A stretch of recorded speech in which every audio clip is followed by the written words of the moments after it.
But I really don't have any regrets. I really don't. I've lived exactly how I've wanted to. I've tried my hardest every single time. I didn't win the matches that maybe I should have always won, but I really gave it my all. So that for me is enough.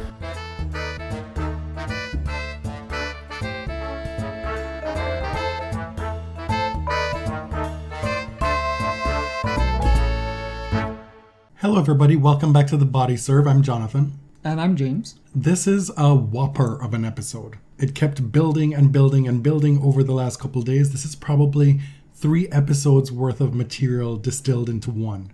It is, yeah. And we're trying to fit it in between earth-shaking events. I'm sure by the time we finish recording, there'll be something else to talk about. So, it might not be time sensitive. And we're just going to have to deal with that.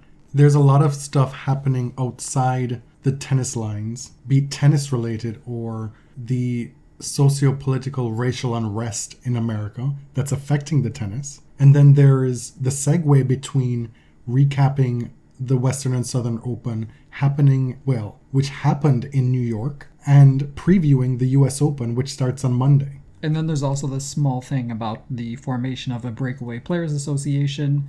Is it a union? Is it a players association? What exactly is it? We're here to tell you, we don't know. Does anybody know? Do they know? In formatting this episode, we decided to go with a linear, chronological telling of the events of the last few days.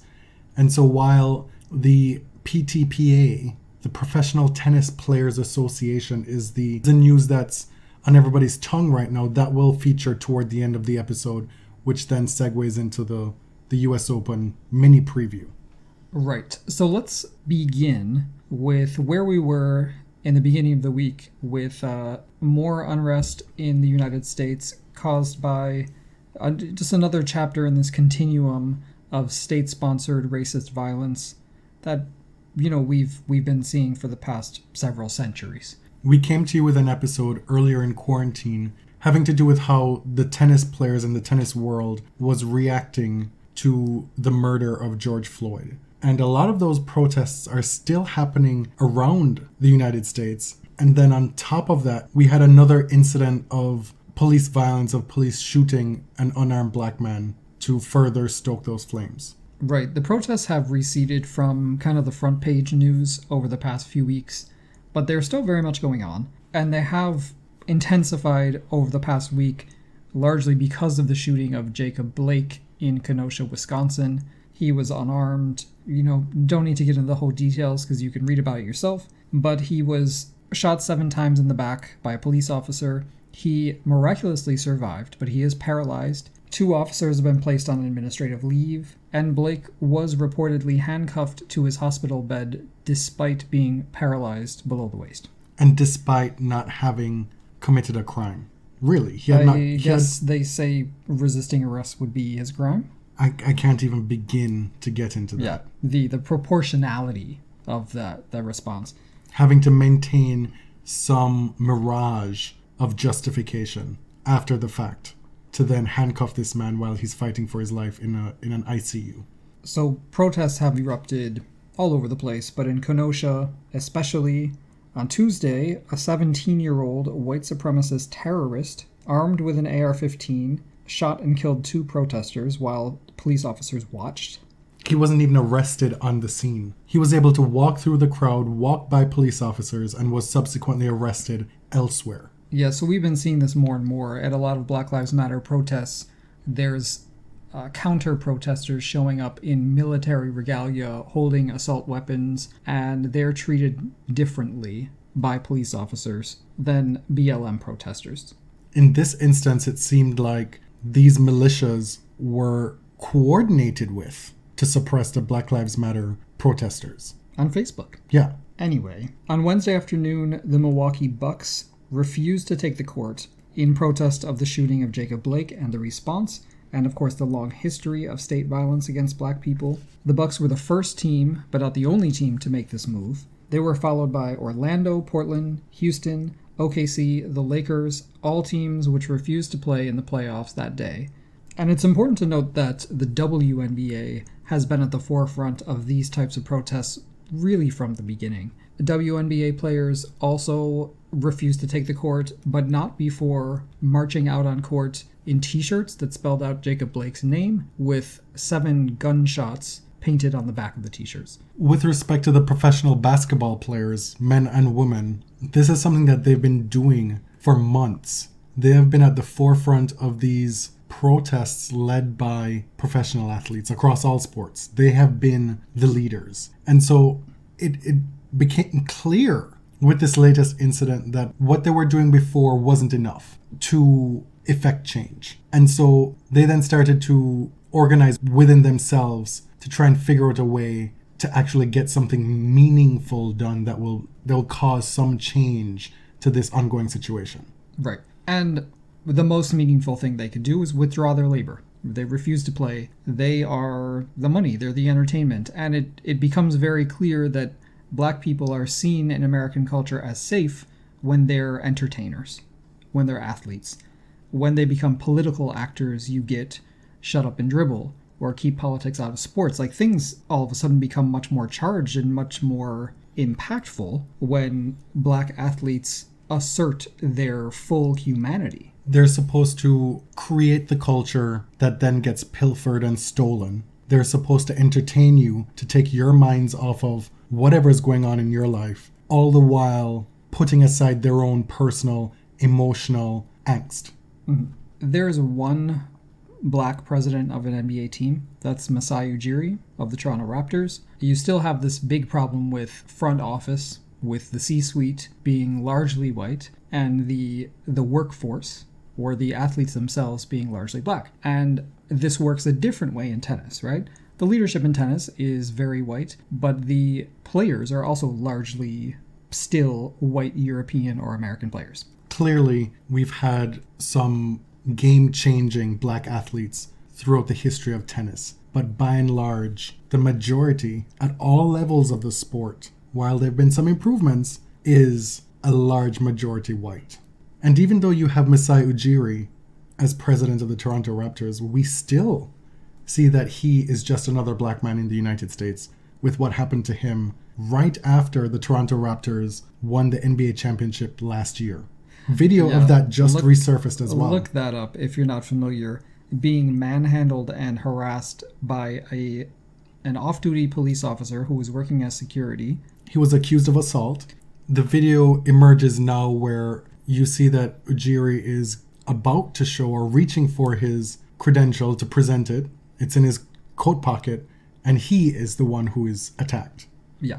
The NBA players, when this strike occurred, and we were told that there weren't going to be any basketball games that day, a lot of the response was, well, what is this going to achieve? And we saw what that achieved, because the players wanted to get as much as they could from their owners to be a part of this process. Throughout this entire agitation from the basketball players, it's been on them. They've been the ones leading the charge.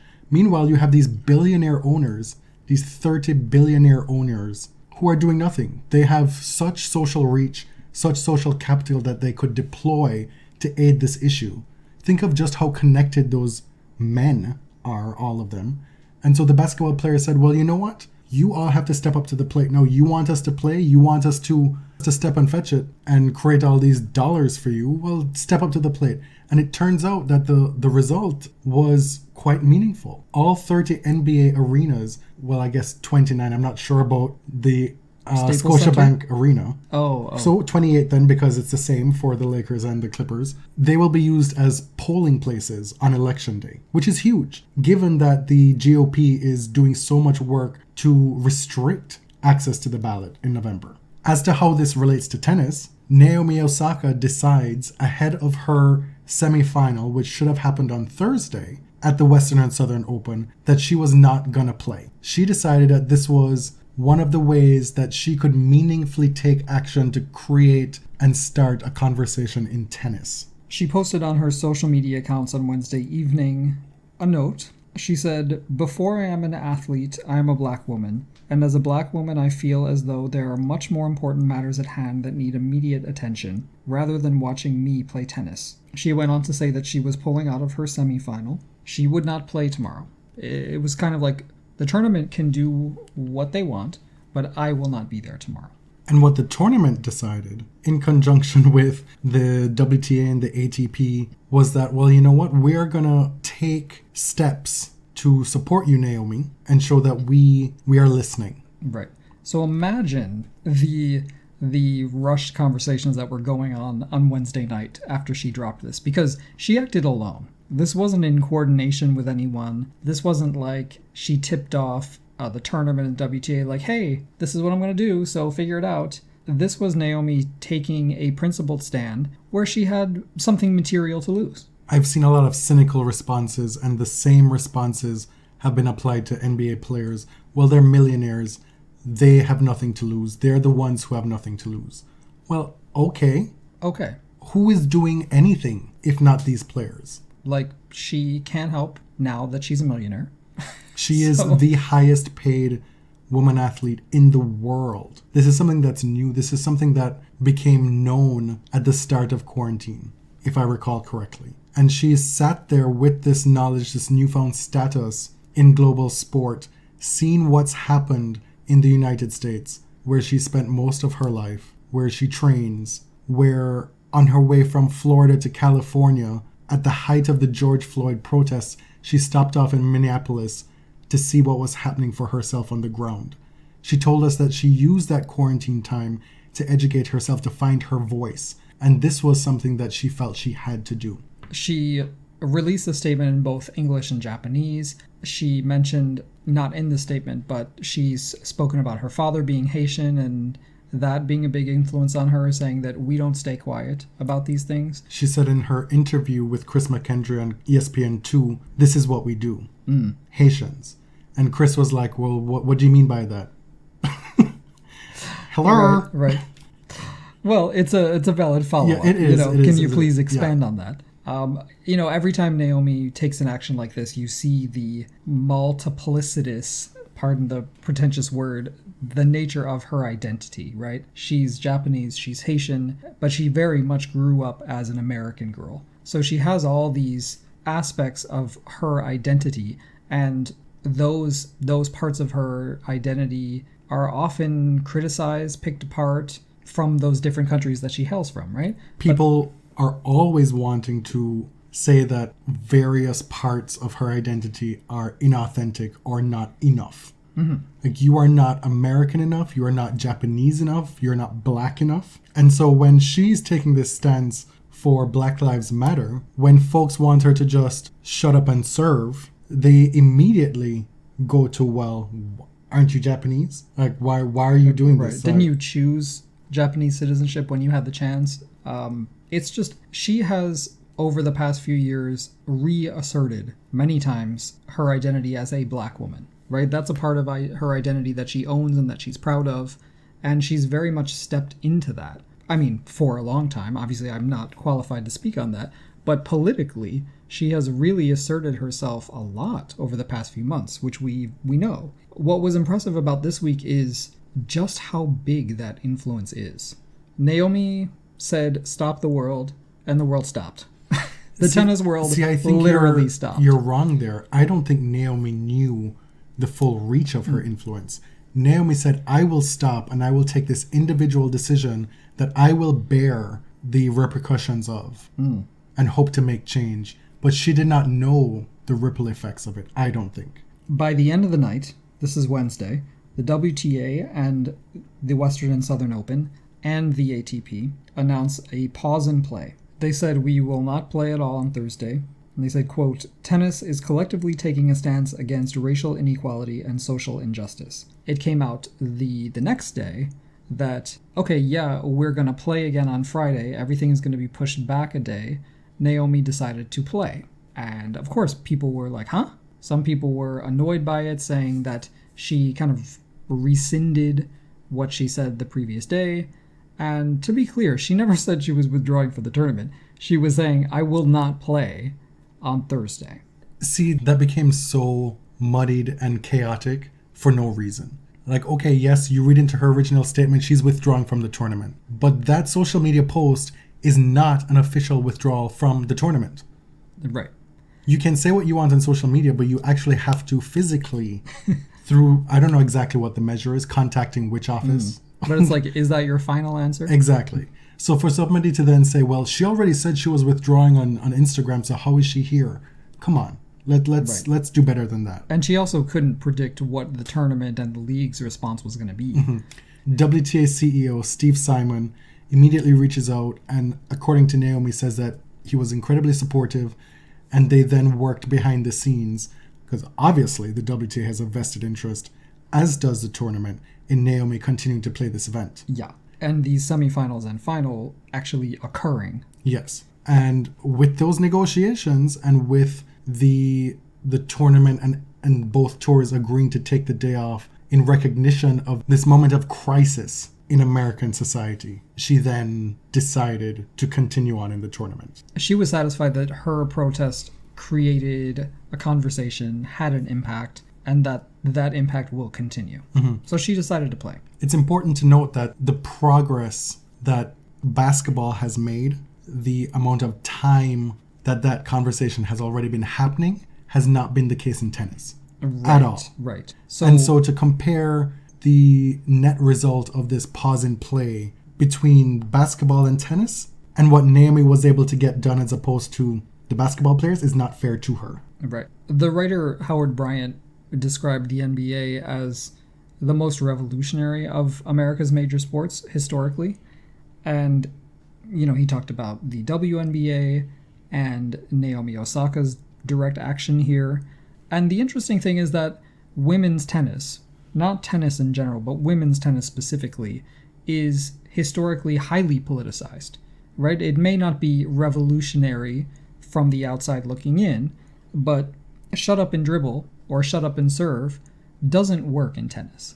Because throughout the past 50 years, being a women's tennis player has always been bigger.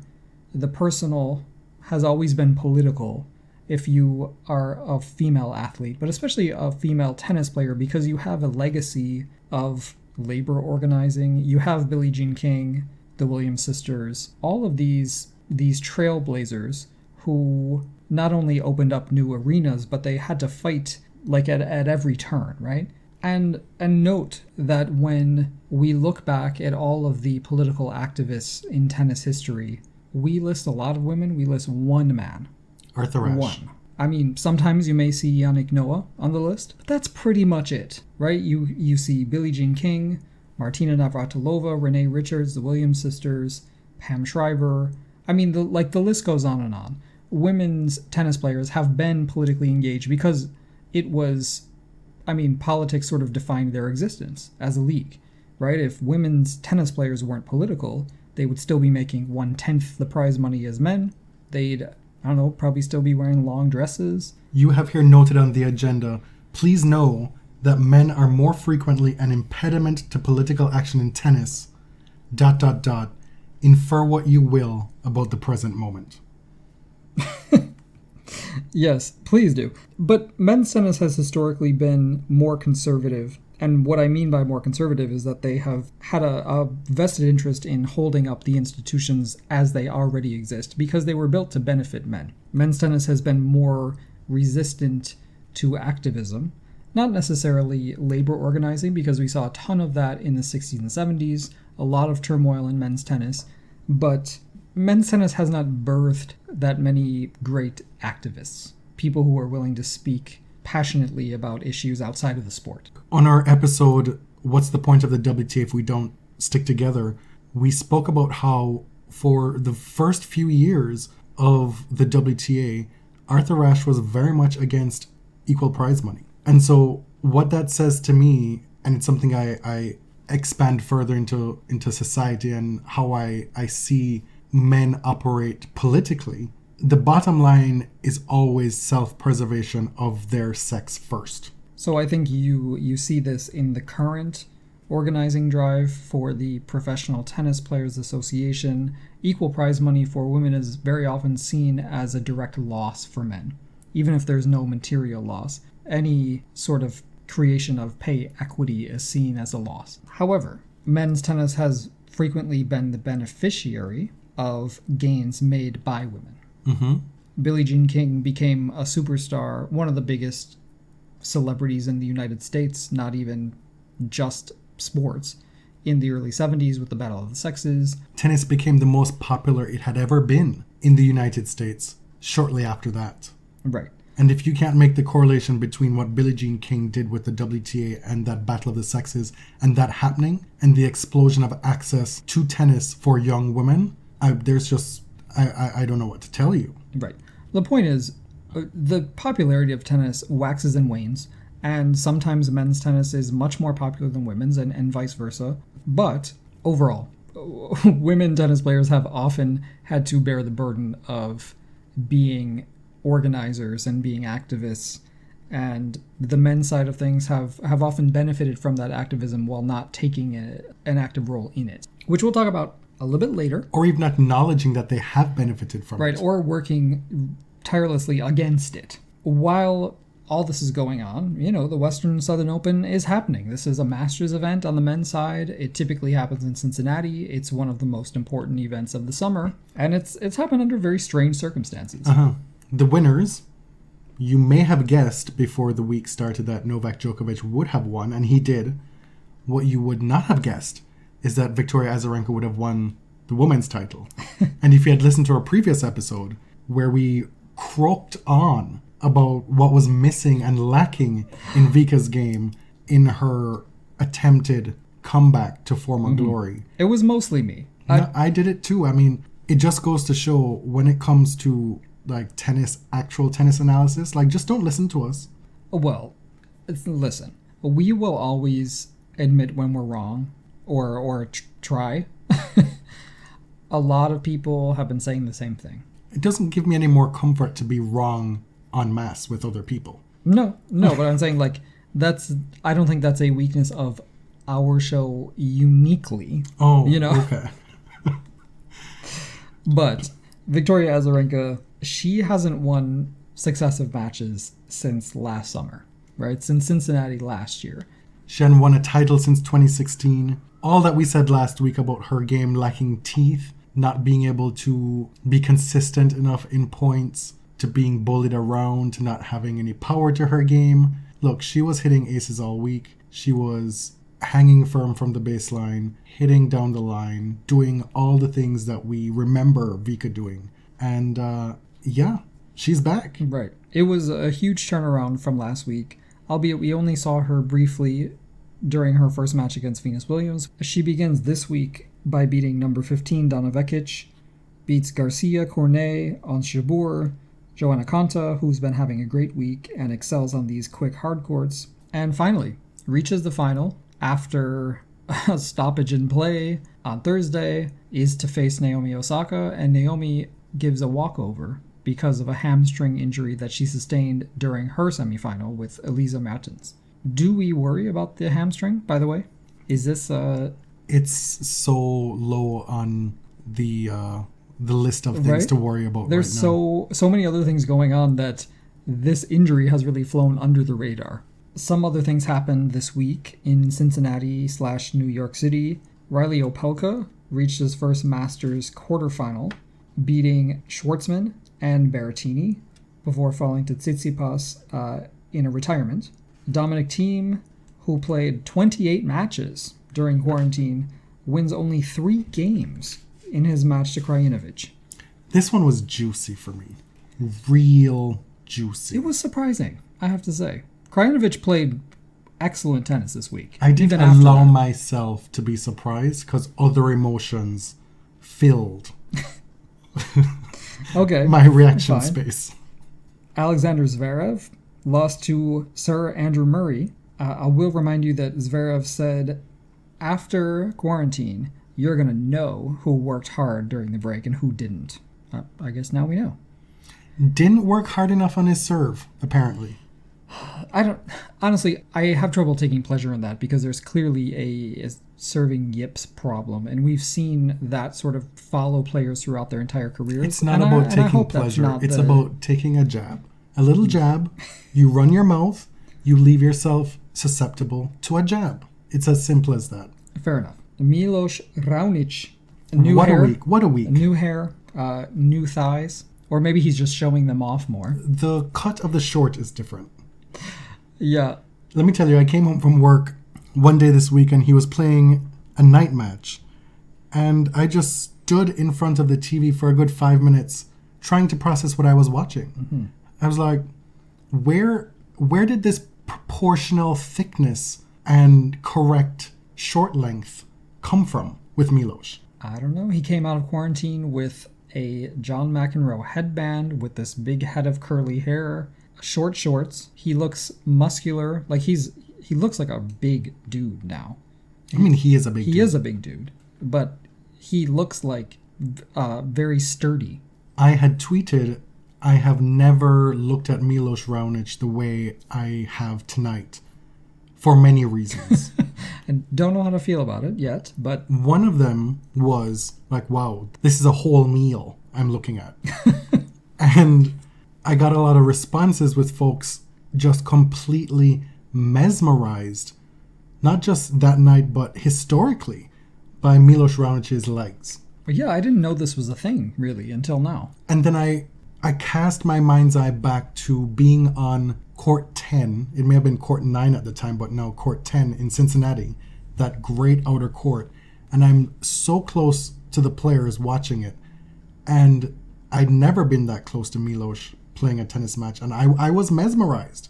He is, as a physical specimen, and this is not even a sexual thing, he is captivating to look at.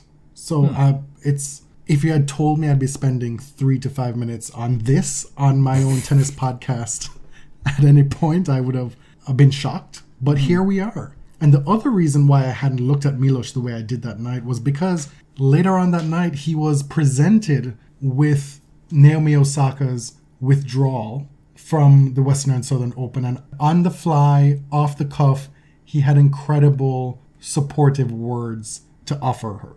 Right. Didn't even know what had happened, hadn't read the post, but was immediately supportive of what she was standing for.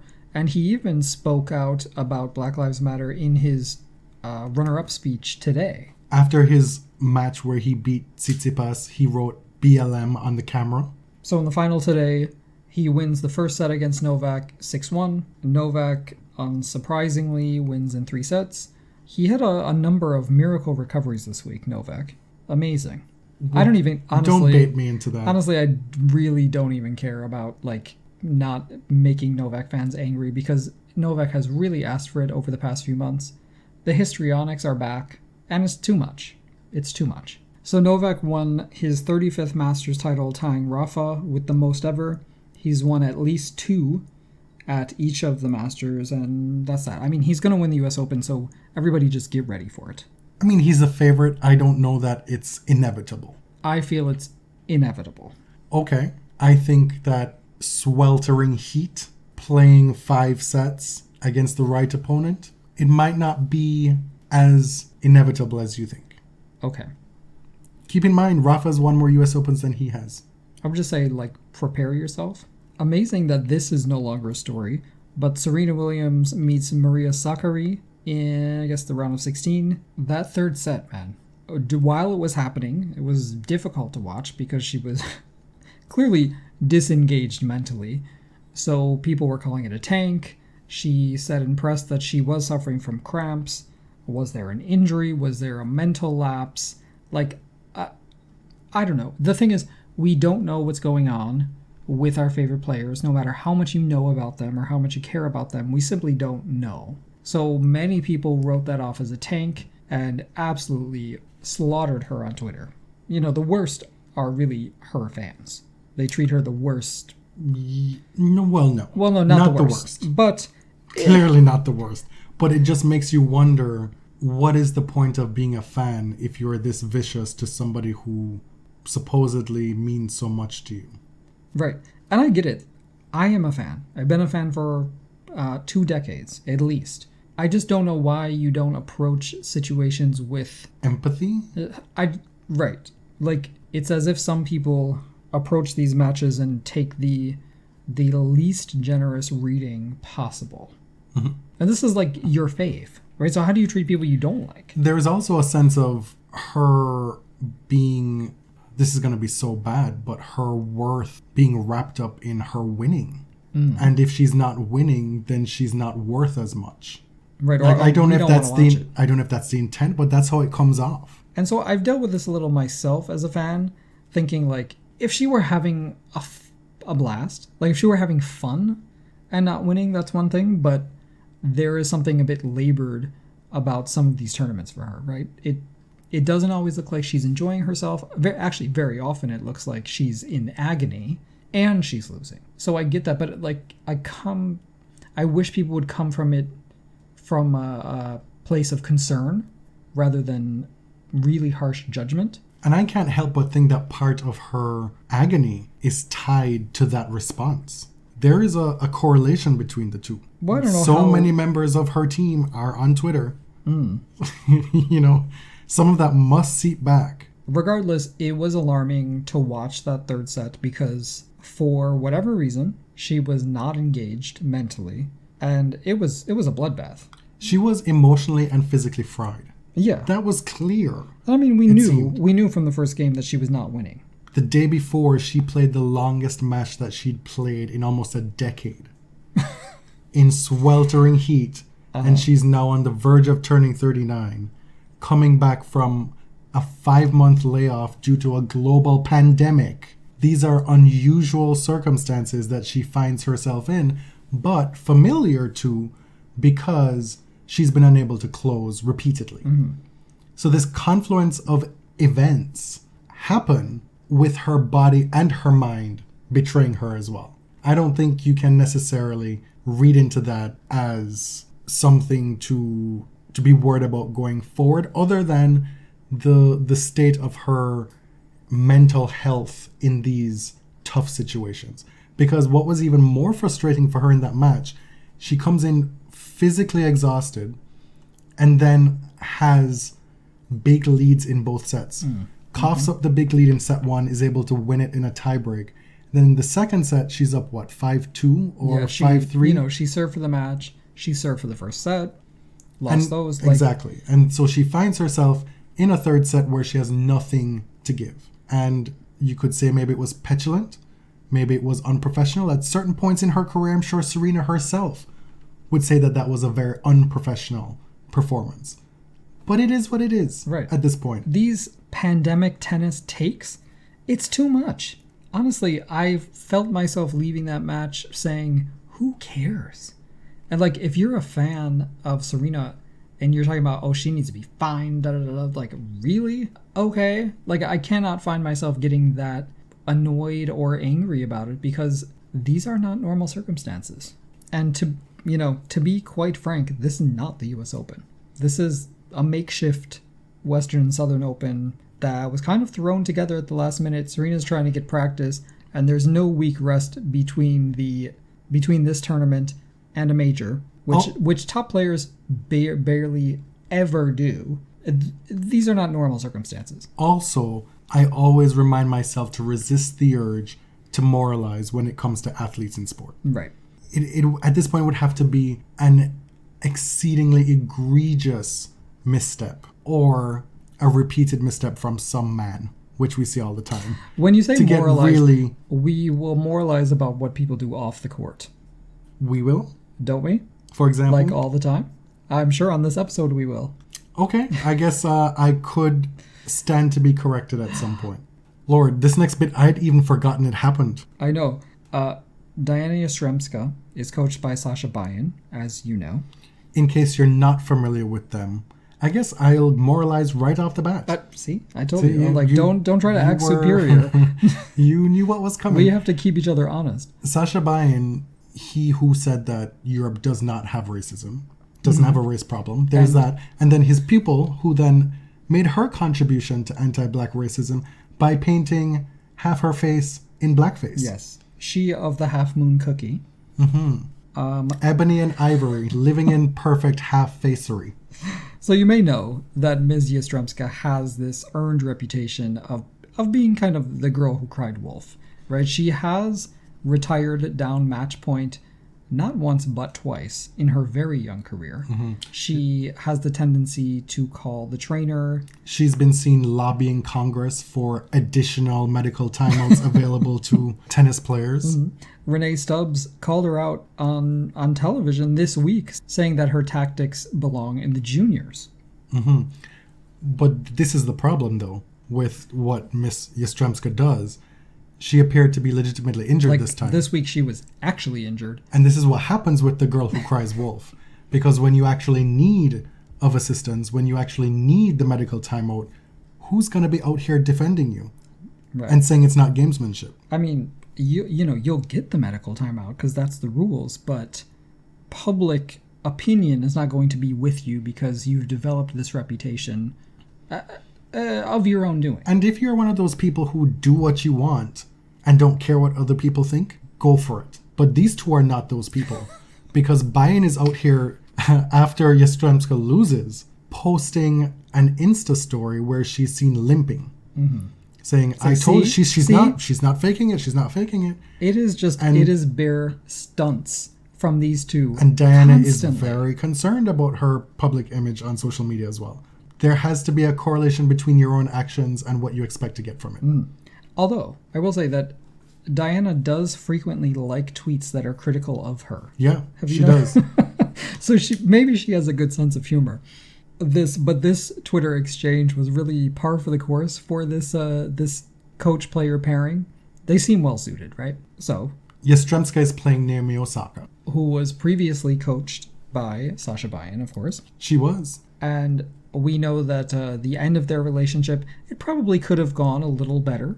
It's maybe not the most amicable between them. Sasha Bayan did write a book which featured some stuff about Naomi and which he published in Japanese, lest you think my stunt queen comment was overstated. It's stunts, constantly, drama. And when drama follows one person, you have to start thinking, right? So Sasha tweets after the match, after Yastremska lost, congratulations to @Naomi Osaka, tagging her, and her team. She was the better player out there today, and good luck for the rest of the tournament.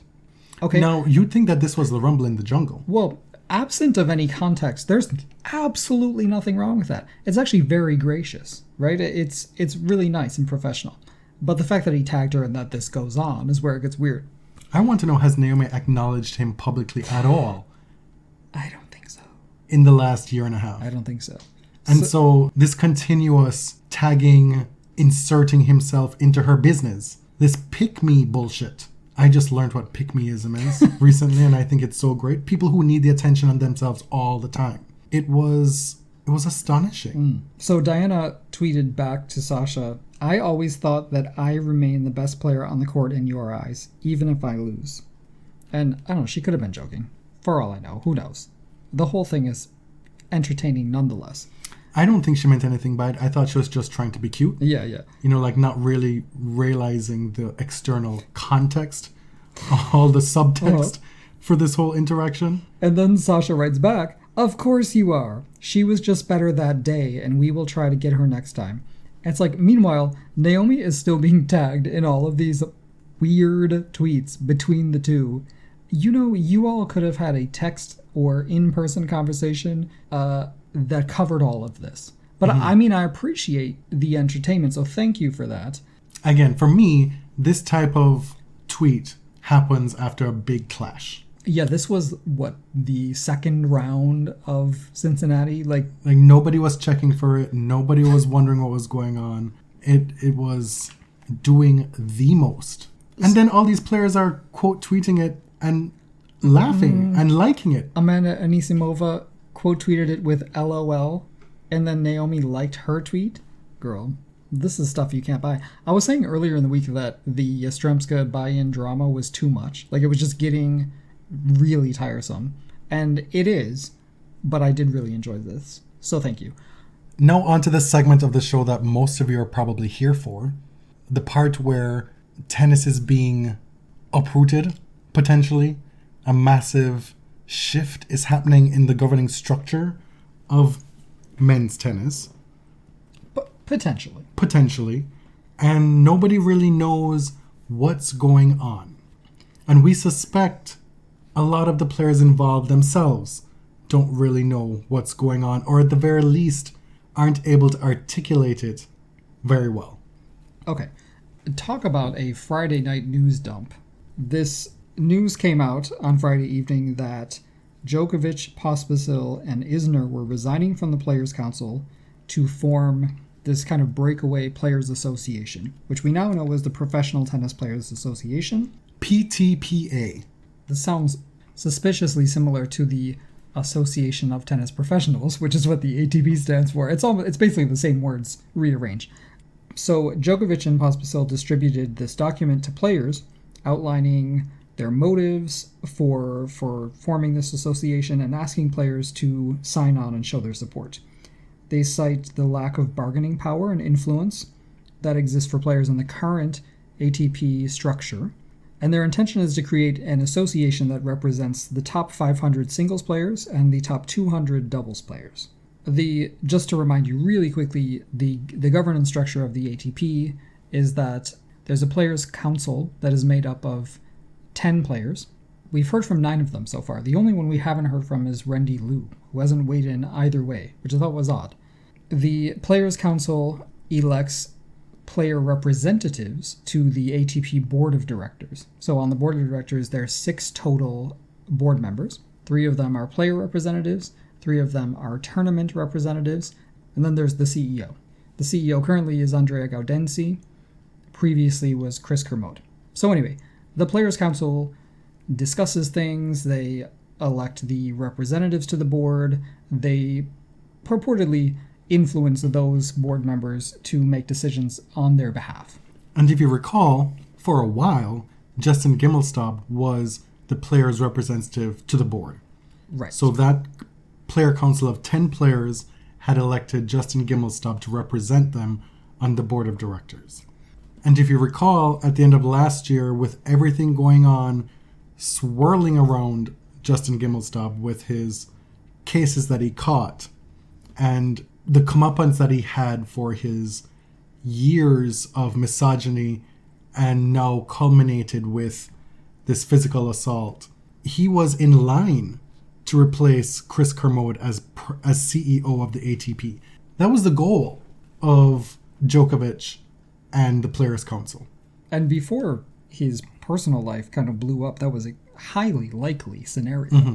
And so when that fell by the wayside, they still went ahead and got rid of Kermode, and they put Andrea Gaudenzi in place as new CEO of the ATP. This is all very recent and presumably sanctioned by this group of players who are now breaking off. Mm-hmm. Basically, the ATP is an organization that represents or attempts to represent both tournament and player interests under the same umbrella. So you have players and tournaments kind of at the same table in the structure. Historically, the ATP in the early 1970s was founded as more of a player association. Right, the ATP wasn't the tour itself as it is now. Like, there have been so many evolutions and iterations in men's tennis. It was more of a union. Basically, back then. yeah. Djokovic and Pospisil feel that the current structure is not providing the players enough voice and enough leverage. And this new association, they hope, will, quote, provide players with a self-governance structure that is independent from the ATP and is directly responsive to player members' needs and concerns, end quote. You know, all of that is very interesting. This podcast has been covering this from the rumblings about a year and a half ago until this. And it feels very sudden because so much has happened over the past 24 hours, but this has truly been in the works for quite a while. It has, but again, I'm caught off guard because we've been dealing with a pandemic whereby business is not as usual on the ATP and for the tennis governing bodies. All of them have been having to wheel and come again and come up with new ways of operating tennis to get the tour started back again, to get money in the players' pockets while they aren't able to play. Nothing about the last 5 months is what you'd expect, or what they would have expected, or if they had things on their agenda to get done, to implement new policies, to make changes, that stuff had to be put on the back burner because they've had to adjust to this new way of doing things. And this is not me sitting here defending the ATP and the ATP board of directors and saying, well, this is complete nonsense to have this PTPA started now. This is me trying to understand why now. You say that this has been in the works for a long time, but to my mind, at the end of last year, that was a reset. That there was some coming together to have a new collective way forward, to at least give that some time to see how it would work. I want to know what has happened in the last 6 months, what hasn't happened for these players, for them to now take this, what I feel to be drastic step, given that everything seemed to be going in a different direction up until this weekend. Well, that's the context. That Gaudenzi's first, say, half year in the role is quite unusual because of the pandemic, because of the stoppage of tennis. But I will counter that this wasn't exactly a reset, because the ATP and some members of the WTA were consulting with this law firm and issued that statement, when was that, before the Australian Open, demanding a greater revenue share and demanding basically an immediate increase in prize money. And people like Sloane Stephens and Vasek Pospisil were all on the same side on that. So the rumblings did not go away, even with their goal of ousting Chris Kermode. We also had, if you remember, when this new ATP Players Council was formed, the last formation with new representatives, and Gaudenzi elected, Rafa and Roger came back to the fold. Right. So there was that change, and then at the start of the pandemic, Rafa and Roger let this cat out of the bag that, wow, wouldn't it be great if the tours merged? So yeah, we'll definitely get to that. Yeah, this is all context, is what I'm saying. So it's been an unusual 6 months for tennis. So Djokovic and Pospisil have installed themselves as co-presidents of this new association for 2 years, which just sort of made me laugh because that's not really how, like the formation of a union typically works. You said we can't say that word. I know, it's not. It's not a union. So information has been coming out quickly through press conferences, through leaked letters and emails, and this evening, right before we went to record, a number of players who are on board with the new association tweeted this photo of a bunch of players all masked up on, that's Arthur Ashe Stadium, or? I don't know which court it was. I wasn't paying attention to all that. I was just looking at who the players were, if I could identify them behind their masks. Right. I think it would be worthwhile to maybe point out a few of them that we could identify. Obviously, Djokovic and Pospisil were there. John Isner was there. Christian Garin was there. Felix Auger-Aliassime. Noah Rubin, I think, was there, which would be interesting given all that he's had to say about Djokovic in recent months. And also if Djokovic expects the prerequisite tight-lipped privacy in his meetings. I don't think he'll get that from Noah Rubin. Diego Schwartzman, which I couldn't really tell by the face, but by the body stature and stance, unmistakable.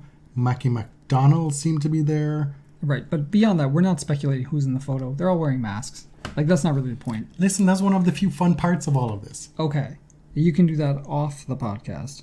The point is that all of these guys, in the evening of Saturday, shared this photo and all used the same caption.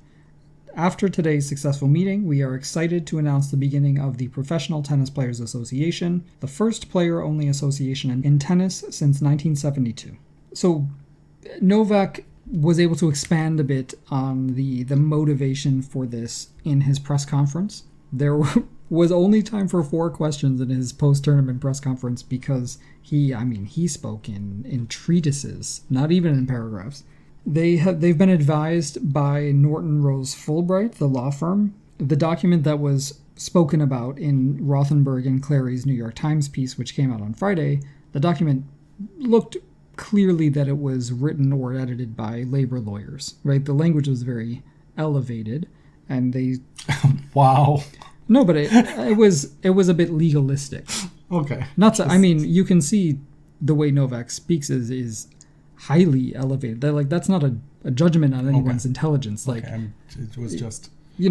clearly the document was drafted with some advisement from the law firm, in my opinion. But Novak said in his press conference, that they have the legal right to form an association, and this is not a union. He said, this is a players' association, so we are not calling for boycotts. We are not forming parallel tours.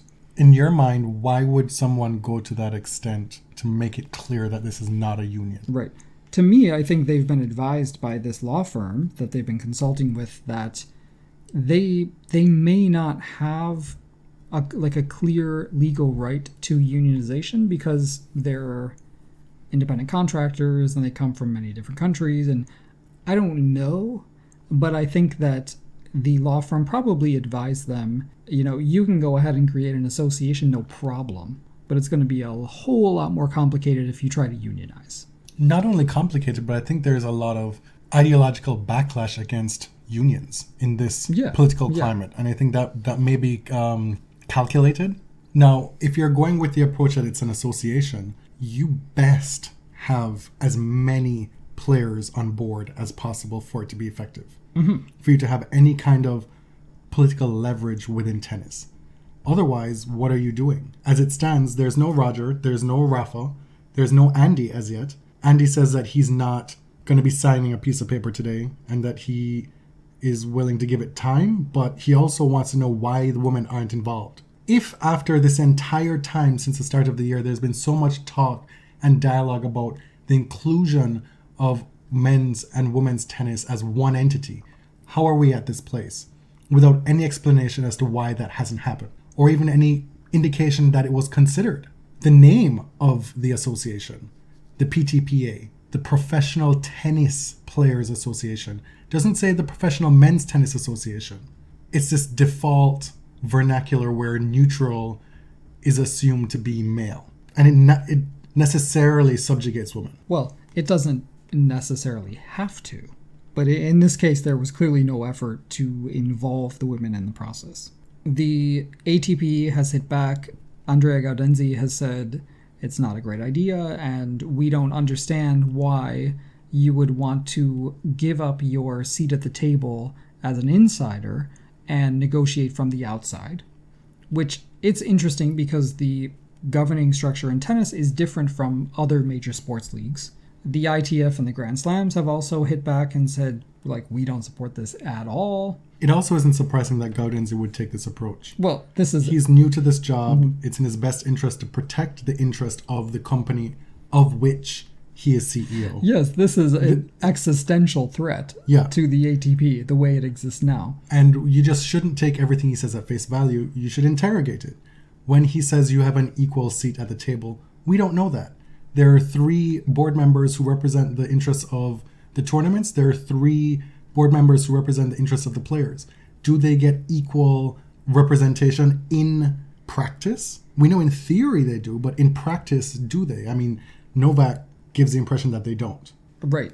And the conflicts of interest in tennis are so incredibly complex that there could be board members who have vested interests in different aspects of the sport. The other Players' Council members, Federer, Nadal, Querrey, Anderson, Melzer, and Suarez, not Lou, wrote an email that was shared by John Wertheim on Twitter and then many others, saying that they don't support this, that this is the wrong time, and that, quote, a new player association cannot coexist with the ATP. Basically arguing that we need to give this new management time to follow through on what they're trying to accomplish. Mm-hmm. And this is in keeping with Gaudenzi saying that we will not recognize the PTPA. Right. So there's a little bit of, union busting from the ATP, which is expected. It's not a great look, but it's kind of what corporations do. But the Players' Council letter did ask a number of very good questions. The Players' Council letter written by the people who are left. The dissidents. Yes. And it highlighted that right now we have a lot more questions than we have answers. First of all, if I'm a player, why should I join this association? What am I risking by showing my support for the association? Are there bylaws? Is there a business plan? What are the very specific things you hope to accomplish in the short and long term? Specifically, this letter had 7 bullet points with questions that they wanted clarification on and wanted the rest of the ATP players to consider before signing on to this PTPA.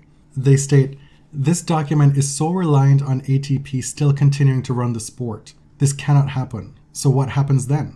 What happens if tournaments go against us?" I don't know that I follow what's presupposed in that question. Why can the ATP not continue to operate tournaments? That's what they're arguing. I think this is part of the unclear nature of what's going on.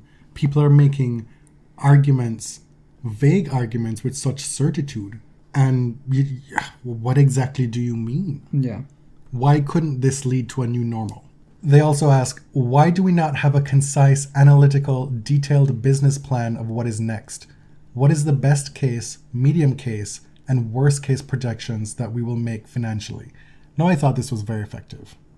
I thought this was less effective because a union or an association isn't required to draft a business plan. You know? Sure, but if you're asking players to make this huge change, to be part of this huge shift in the way tennis is run, I would want more. Wouldn't you want to know this kind of stuff? Oh, yeah. If one of the arguments, which we still don't know what the exact motivations are for this shift specifically, if one of the arguments is we need to be making more money, tell me how you're going to make that more money. Mm-hmm. How are we going to see more money, and when should I expect it? I think that's reasonable.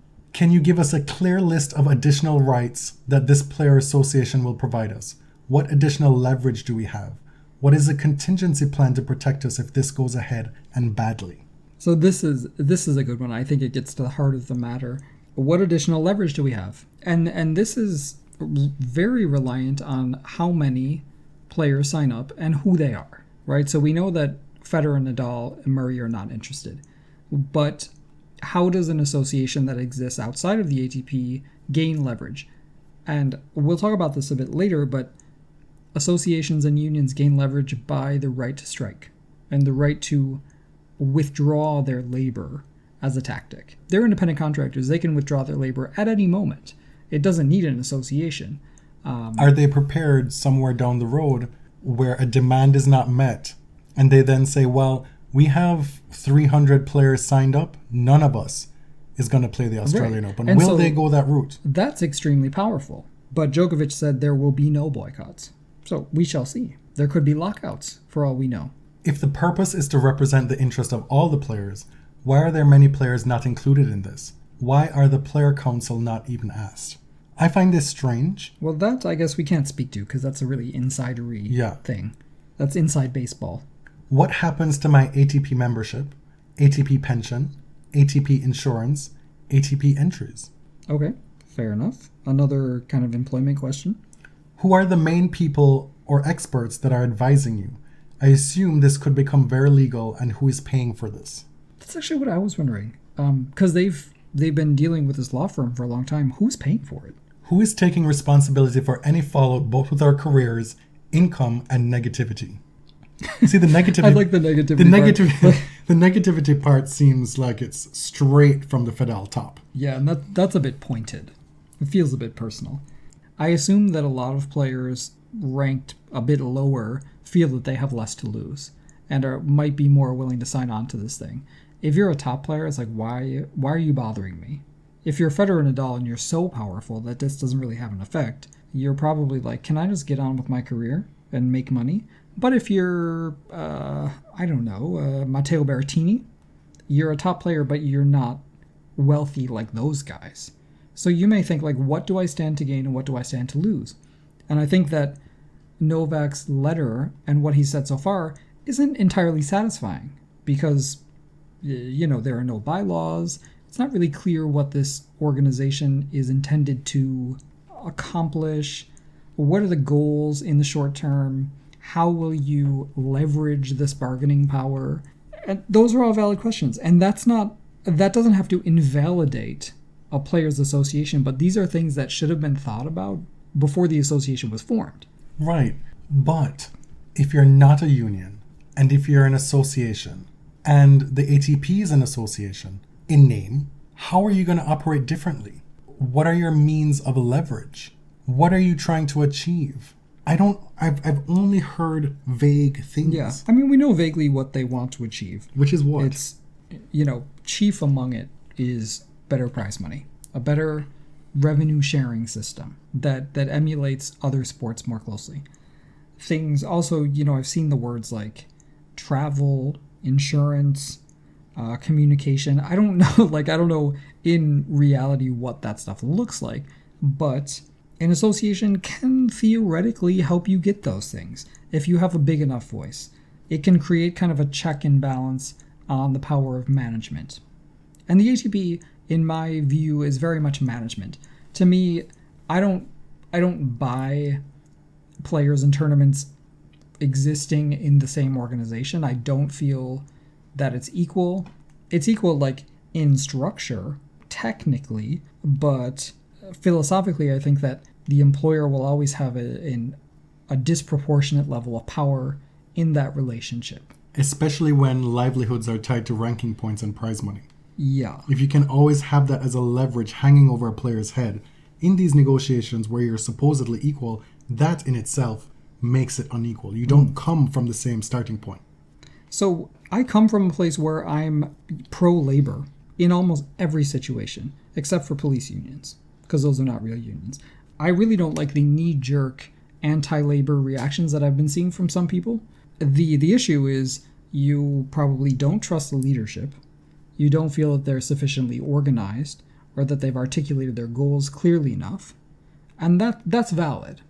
But to say that the ATP has your best interest at heart, that doesn't really hold water for me. And for Roger and Rafa to say that, it even more so doesn't hold water because they have the least to lose. Well, in this twilight of their power, right? career, they're just as well off coasting along to the finish line with as few disturbances as possible. Yeah. Business as usual, as it's always been, is the path of least resistance. And to that end, I think it's a credit to Djokovic that he's willing to stir the pot, and if the genuine effort of this movement is to create more opportunities for players right down through the rankings, that he's willing to go in unforeseen ways to make it happen, potential kudos to him. But there are many issues that we should be keeping an eye on going forward. This is speculation, but we've always felt that Justin Gimelstob's excommunication from tennis would be short-lived. We've already seen some attempts to rehabilitate his image, some of them led by himself, with PR statements that he's put out on various news articles. Some of them led by Novak Djokovic. And I get the impression that when Novak and other players are saying this has been in the works for a very long time, if it's a very long time, Justin Gimelstob must have been involved because he hasn't been gone that long. And I want to say that this is pure conjecture. Yeah. Because we haven't seen from a reputable source that he is or is not involved. This can fall. There's a lot of rumors. This can fall on my head. Sure. You can get a new host Right. if it becomes a problem for us. I'm just saying he's somebody that you may think would be gone from tennis for a long time, but just keep a lookout. And the other thing that's a huge issue for me is how in the hell can somebody who made a public living during the pandemic creating these Tennis United videos, that someone being Vasek Pospisil, now be heading this movement as co-president of the PTPA, and it absolutely excludes women. And Vasek himself has said in the past that he's in favor of merging the tours. So I don't know where we are with that, but very clearly women are not part of this effort. They're not part of the photo. Now there's documentary evidence, there's iconography associated with this new organization, and it's all men. I just keep thinking about Billie Jean King talking about, imagine the bargaining power of having men and women in the same corner fighting for the same things or similar things. Imagine what kind of leverage that would create. We do know that one of the straws that probably broke the camel's back was Naomi Osaka's withdrawal and the fallout that ensued from that, whereby the men felt that they were not consulted of having this pause in play, that these decisions were made by the tournament, by both tours, but the Players' Council and the players weren't consulted. Yeah, so this is not a good look. It is not. because there have been... So first there were rumors, and now it's confirmed that some of these guys were not pleased that they were not consulted about this stoppage in play as a result of Naomi's direct action. Now, Naomi didn't say, like, guys, you can't play. I'm stealing a day of rest from you before the US Open. That was not it, right? Like, she did something for her to make a statement. She, quote-unquote, inconvenienced 4 male players. 4. She sure did. One of which was Novak Djokovic. So, yeah. So now we know that one or several were pissed about it. And the fact that this association drive sprung up in the wake of that, it's not a good look. It's not cute. It doesn't feel like liberation to me. They've hired lawyers. Perhaps they should have hired a PR firm. Because what are the optics? Well, with so much talk about unity, coming together and the tours working together from March, so much talk. They've been asked about in pressers a lot. People have been given statements for months, and you couldn't foresee that coming out with this PTPA excluding women, not even seemingly considering women, this photo op that borrows from the original 9, this theft of imagery, iconography to create your own Master Mr. brand. Like, how did this pass through the checkpoints? And to then have it announced on the back of this momentous day, not just for Naomi, but for tennis, this moment of unity in tennis, to then take the chance that your new association might be tainted by your spilled male tears. That is crazy to me. So one of the other issues kind of floating around this has been the resistance to pandemic health and safety protocols. We know a lot of players were disgusted about Delyen and Pela being expelled from the Cincinnati tournament because their physio tested positive. And it's so interesting that a lot of players become politically active for a reason as stupid as this. Most unions, maybe not in sports, but most unions are fighting for more serious health and safety policies and procedures from management. Not to have them removed. Like, they're trying to... The only reason, really, that we have OSHA or the Health and Safety Acts in Canada and the Workplace Safety Insurance Board, Workers' Compensation, etc., are because unions fought and because people were injured and died on the job, right? But unions fought for more rigorous health and safety protocols in the workplace. Like, that's a fact. So to me, it's like, it's not that cute to see this purported association/union fight for more lax health and safety protocols. This after we know that they were particularly upset about the requirement to quarantine returning from the US Open to Europe to play the clay swing. These men are not scientists. Mm-hmm. They're not biologists. They're not virologists. So for you to be making those demands to lessen the safety protocols put in place to protect not just you, but everybody involved in the sport, the players, the staff, the executives aren't on site, as it turns out. That's actually something we forgot to mention. Yeah. Point is, you want to take away all these protections to make things a little bit easier for you. I say this leading up to, we can surmise that maybe Djokovic was annoyed by the Osaka thing, given that he was one of 4 players affected directly. Mm-hmm. We can surmise that he was one of the players annoyed by the quarantining issue back in Europe, possibly because he's already had COVID, possibly because he's one of the players who will be doing both. And so is he making demands from a perspective of personal comfort, or is he making it from a place of concern for the general good of the rest of the players? It could be a bit of both, and there could be overlap in certain areas, but when you say that your perspectives and your proposals potentially aren't getting enough light or time of day within the current structure, is it just that maybe your demands aren't good ones?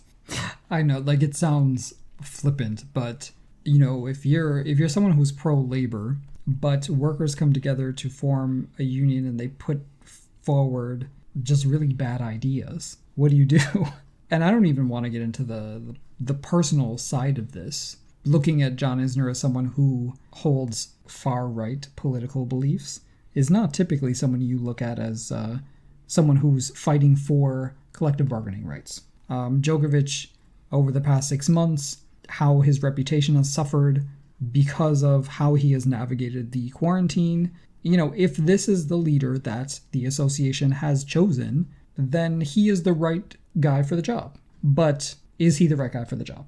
A lot of unanswered questions. A lot of speculation. You might not like a lot of the speculation, but this is where we are.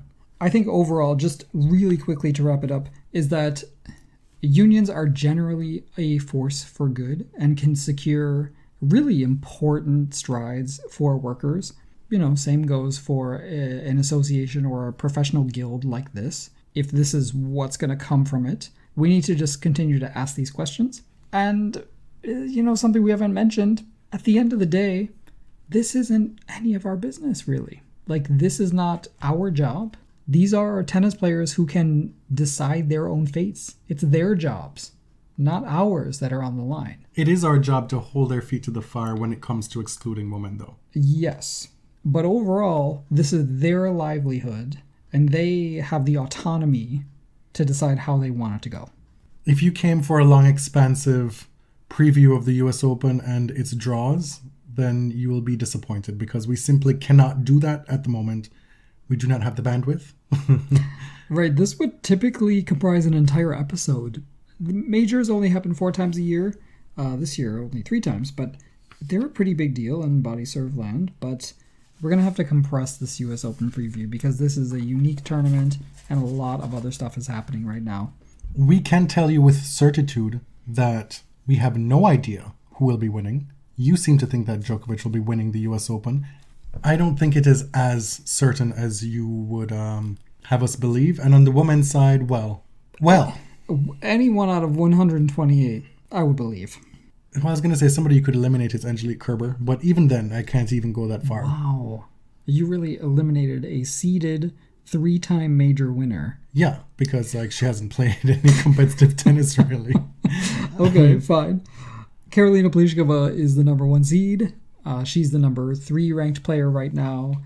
The withdrawals are crazy. They've really changed the way that the seedings work. Some players you may not be familiar with are seeded this year. I think you can look to the players who've played in the lead up to the US Open and who've done well as players to watch. Right. You can only make predictions based on past performance, right? And recent past performance. Pliskova is the number 1 seed, but she really did not have a great match this week. She seems to struggle with fast courts, and apparently the courts at the Billie Jean King Tennis Center are playing pretty fast this year. Right. She could face Jennifer Brady, the 28th seed, in her 3rd round. Brady, as you know, just won Lexington. If you're not feeling that confident, that's just not a player you'd like to face in the 3rd round. You're probably wanting to know what are the early round matchups to look for. I've marked out a couple here. Angelique Kerber, why I'm not as bullish on her, not just for her lack of match play, but because she draws Ayla Tomljanovic in the 1st round. Mladenovic gets wildcard young American Haley Baptiste.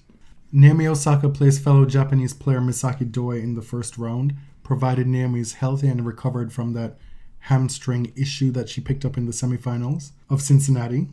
Sevastova plays Coco Gauff in the 1st round. Should Gauff get past that, she gets Kazatkina in the 2nd round. And then potentially we have another meeting between Naomi Osaka and Coco Gauff in the 3rd round.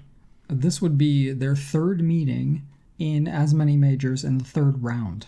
And they've split the first 2. Danielle Collins plays Annette Kontaveit. Jessica Pegula plays Marie Boskova. 2 of the hottest players since the resumption. Yeah, both unseeded. That's really unlucky for both of them because I think they each had a shot of going pretty deep. One I really want to watch, Vera Zvonareva against Leila Fernandez. Alexandrova gets Kim Clijsters in the 1st round. Clijsters would then be on course to play Elisa Mertens in the 3rd round. Mertens herself gets Laura Siegemund in the 1st round. Venus Williams draws Karolina Muchova in the 1st round. Should Venus get through that, in the second round she'd play either Stojanovic or Kalinskaya, and then potentially Johanna Konta in the third round. Victoria Azarenka, back from the tennis dead. In the first round, she gets Barbara Haas, before potentially an all-Belarusian second round matchup between herself and Sabalenka. Serena draws Christy Ahn. Her second round would be Monica Puig or Gasparian. A third round potentially against Sloane Stephens. And then a rematch of her wild Cincinnati match against Maria Sakkari. And then in the first round, we also have Dana Vekic playing Kristina Pliskova. Right, so I have big question marks in the first quarter and the fourth quarter of the women's draw. The first quarter is Pliskova's as the number 1 seed. Does she reach the semifinals? And if she doesn't, who the hell does? Is it Brady, Kerber, Vondrousova, Mladenovic, Martic?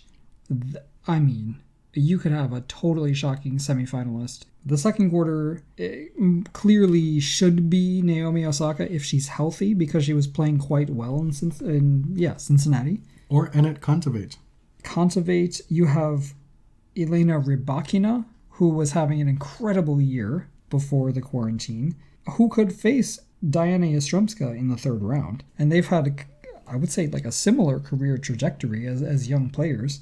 The fourth quarter is interesting because Vika Azarenka could feasibly make the semifinals, the titleist in Cincinnati, but there's Venus, there's Aryna Sabalenka, who is the number 5 seed. I mean, it is no easy task to take out Sabalenka just in the second round. And we have seen players on a roll or coming off a big title lose very early in majors. Iga Swiatek is in there, Johanna Konta, who is great on a fast surface. Martins Kenin is a big question mark because she didn't really have a great showing recently. Ons Jabeur. I've seen people filling out their brackets on Twitter, and under regular circumstances, under normally scheduled programming, you would be laughing, howling at the winners and the semifinalists, but not one of them was unrealistic this year. Honestly, whoever you pick, I'm not even going to criticize it, because who knows? I haven't bothered making my own brackets because this year is just so unpredictable. Serena's chances? Serena did not get a bad draw. If we're making predictions, right? Her first round, her second round, the third.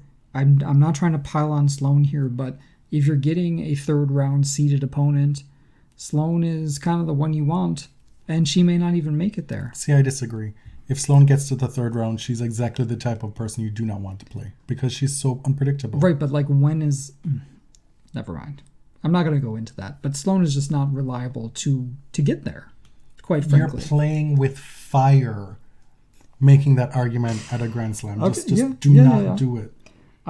Jill Teichmann is, aside from Venus, probably on an equal plane, the most dangerous floater. Well, and Coco Gauff. Jill Teichmann is unseeded. She could face Madison Keys in the second round. And Madison, man, she just had a bleak showing against Ons Jabeur at the Western Southern Open. Speaking of, Ons is somebody that you should be looking at. Yeah. She's in a more crowded area of the draw. Jennifer Brady, Teichmann, Ons Jabeur. Muguruza reached a hardcourt major final this year. There are only 2 of them, Kenin and Muguruza, who have reached finals at the Australian Open. I asked you about Serena's chances. Mm-hmm. I don't know. I mean, she got match play, which is what she was looking for in Lexington and Cincinnati. Clearly, there's a question mark about the Sakkari match. And of course, she could face Sakkari again in the fourth round. But I don't know.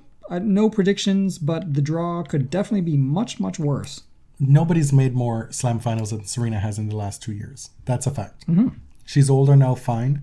You may be concerned about her play in the smaller events at Kentucky, at Cincinnati, the way she went out. However, she got the match play. She was playing in back-to-back situations. Slams are not like that unless you have serious weather interruptions, especially now with the roofs at the tennis center. So presumably she'll be able to play on every other day. Yeah. I think that more than most benefits her at this tournament. On the men's side, I know that I already said that Novak is winning this, which takes a little bit of the suspense out of it. But, there are some hurdles in his quarter. John Isner in the fourth round, potentially Riley Opelka or maybe Denis Shapovalov in the quarters. But I think Novak has a clear shot to the semis and probably the win. You're just completely overlooking David Goffin in the first round. Opelka plays Goffin in the first round. I know. So that's a question mark. Does Goffin get out of the first round? Because Opelka is just coming off that quarterfinal run in Cincinnati. He did retire against Tsitsipas. Best of 5 in the heat for a guy as big as him might be still too much for him at this stage of his career. Right. We shall see. Matches I'm looking forward to, the aforementioned Opelka Goffin match. Kevin Anderson plays Alexander Zverev in the first round. That is a tall order. Yikes. For both players. Literally tall. Pun intended. Kevin Anderson, the Gerald Ford of the Players Council. Do you want to explain that? We have an international audience. Yeah. The Selena, what was her name? Selena Meyer. The Selena Meyer of the Players Council. Kevin Anderson is the current vice president of the Players Council, with the president unable to fulfill his duties due to resignation. Does Kevin Anderson assume the role of president, as did Gerald Ford? Oh my God.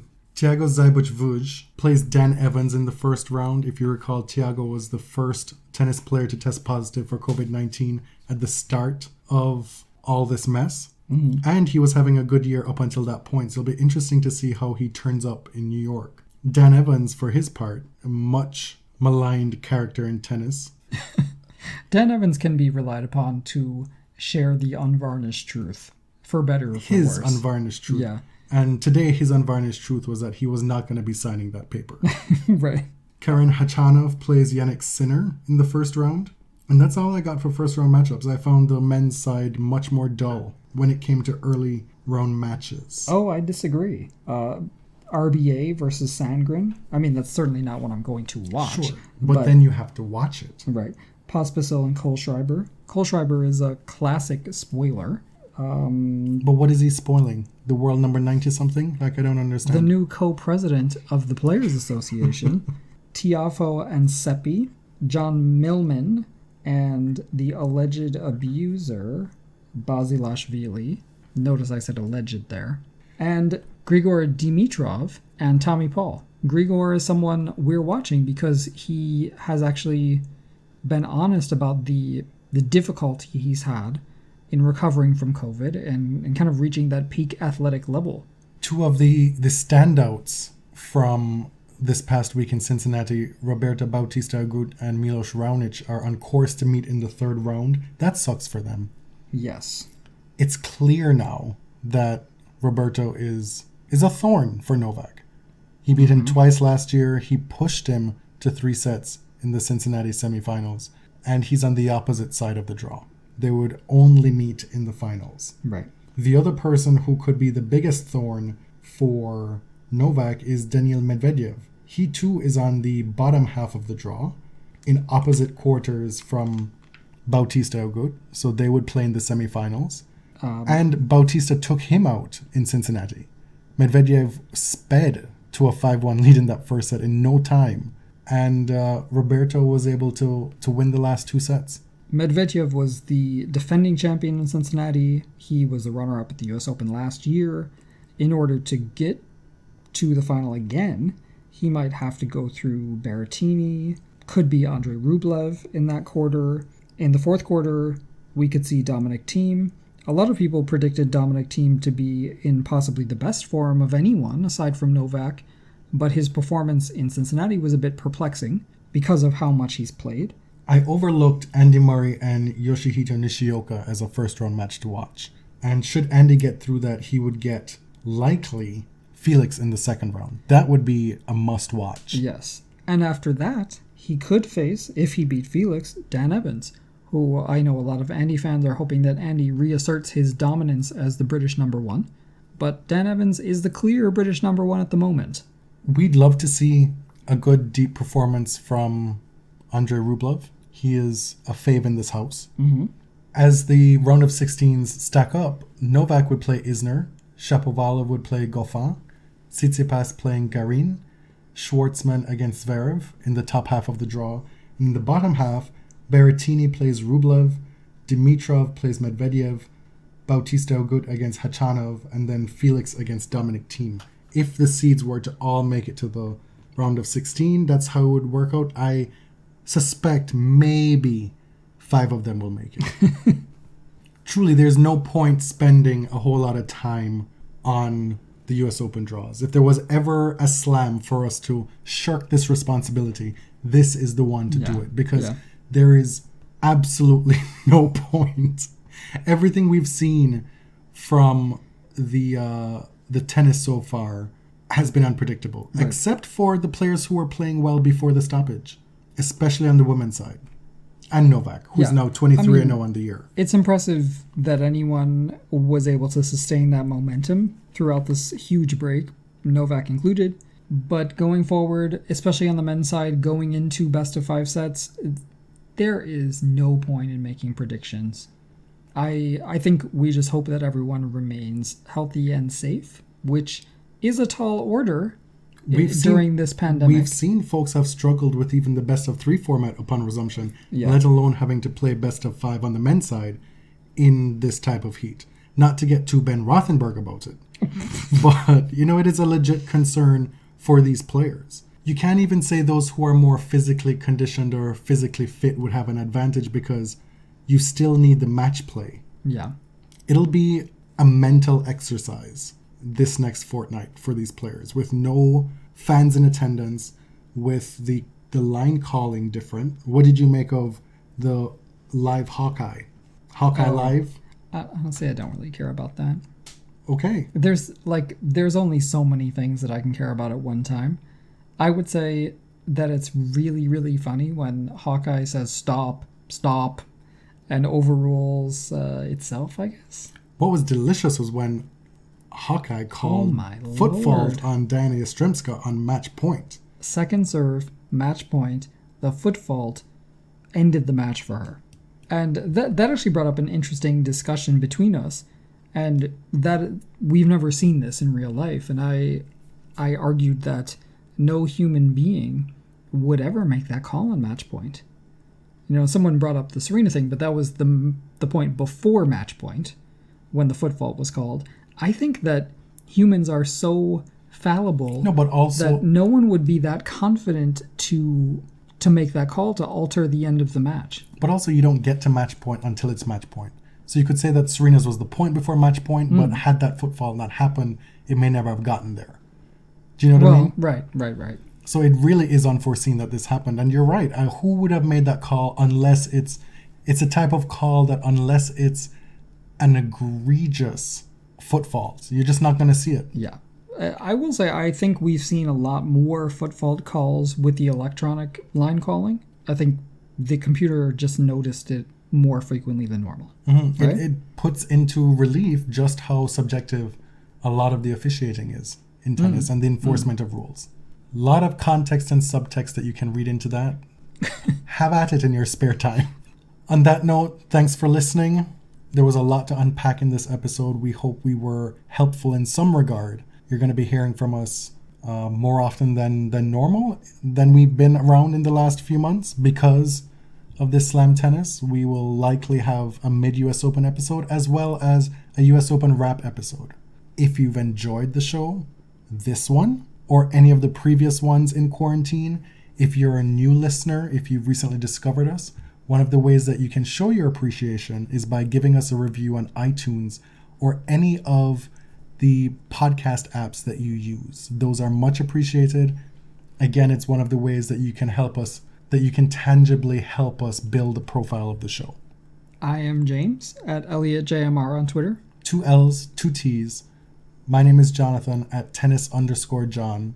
We are at The Body Serve on Twitter and Instagram. You can find us on Apple Podcasts, Spotify, and wherever you get your podcasts. I learned today that if you use Overcast, which apparently is an Apple only, an iOS only app, they have a function built in where you can make your own snippets of the show and share them on social media. Oh, really? Yeah, so I do not encourage you to snippet things that you hated that we said and blast us on the internet. Wow, you're really asking because for we it. know your mama taught you better than that. But if there is something that you enjoyed, you can also help us build a profile of the show by, sharing some of the laughs that you enjoyed. Snip them if you use Overcast and let us know. Thanks for listening. Till next time. Thank you very much.